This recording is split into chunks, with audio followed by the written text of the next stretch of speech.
யார் இந்த சிவஜோதி என்கின்ற ஆளுமை? தாம் இன்புறுவது உலகின் புறக்கண்டு காமொருவர் கற்றறிந்தார் எனும் தமிழ் புலவன் வள்ளுவனின் வார்த்தைகளுக்கு இணங்க தான் கற்றவற்றைக் கொண்டு தன் சார்ந்த மக்களுக்கு என்ன செய்யலாம் என்பதை தன் ஆயுளின் இறுதிவரை சிந்தித்து வாழ்ந்த ஓர் ஆளுமைதான் சிவஜோதி.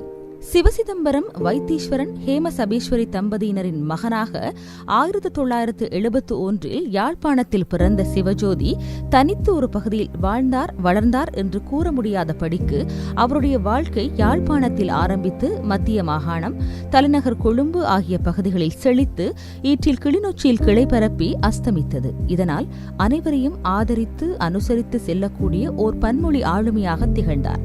ஆசிரியர், பத்திரிகை உதவி ஆசிரியர், மைக்ரோ டெக்னாலஜி சிஸ்டம் நிறுவனத்தின் முகாமையாளர், லிட்டில் டெக் அகாடமியின் பணிப்பாளர் என்ற பதவி நிலைகளுக்கு அப்பாலும் சென்று சமூக சேவையாளன், நாடக ஆற்றுகை கலைஞர், ஒரு சுயதொழில் முயற்சியாளர் என்று பல தடங்களில் கால் பதித்துள்ளார் சிவஜோதி என்கின்ற மனிதர். 1998 2020 கொழும்பு தமிழ்ச்சங்கத்தின் ஆட்சிக்குழு உறுப்பினராக செயலாற்றியதோடு தமிழ்ச்சங்கத்தின் வாழ்நாள் அங்கத்தவராக செயற்பட்டுள்ளார். கொழும்பு தமிழ்ச்சங்கத்தின் சிறுவர்களுக்கான கூடிப்பயில்வோம் நிகழ்வின் ஊடாக பல இளம் கலைஞர்களை உருவாக்கியுள்ளார். நாராய் நாராய் என்ற நாடக குழுவோடு இணைந்து தமிழ்நாட்டில் பல இடங்களில் மேடை நிகழ்வுகளை செய்துள்ளார். சமூக மாற்றம் தொடர்பான நாடகங்களை மேடையேற்றி உள்ளதோடு தேசிய கலை இலக்கிய பேரவை பிரதான செயற்பாட்டாளராக இருந்து அதன் வளர்ச்சியில் பெரும் பங்காற்றியுள்ளார். தேசிய கலை இலக்கிய பேரவையின் வாசிப்பு தொடர்பான செயற்திட்டங்களில் பங்கெடுத்திருந்த சிவஜோதி கொழும்பு தமிழ்ச்சங்கத்தின் ஓலை சஞ்சிகையில் தனது பங்களிப்பை வழங்கியதோடு மார்ட்டின் விக்ரமசிங்கவின் பல நூல்களுக்கு ஒத்து பார்த்துள்ளார். தொடர்ந்து மார்ட்டின் விக்ரமசிங்கவின் அலுவலகம் சார்ந்த வேலைகளில் மொழிபெயர்ப்பாளராகவும் இருந்துள்ளமை குறிப்பிடத்தக்கது.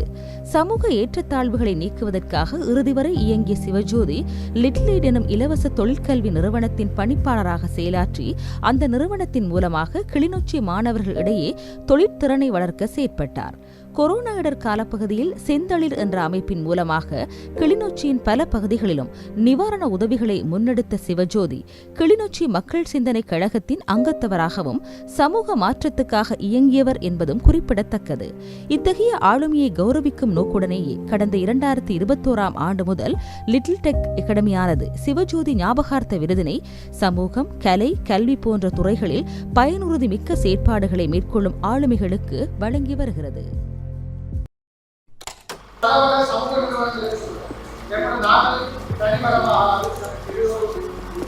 மாவட்டத்தை சக்தி மிகவும் மக்களே வருகிறோம். எனவே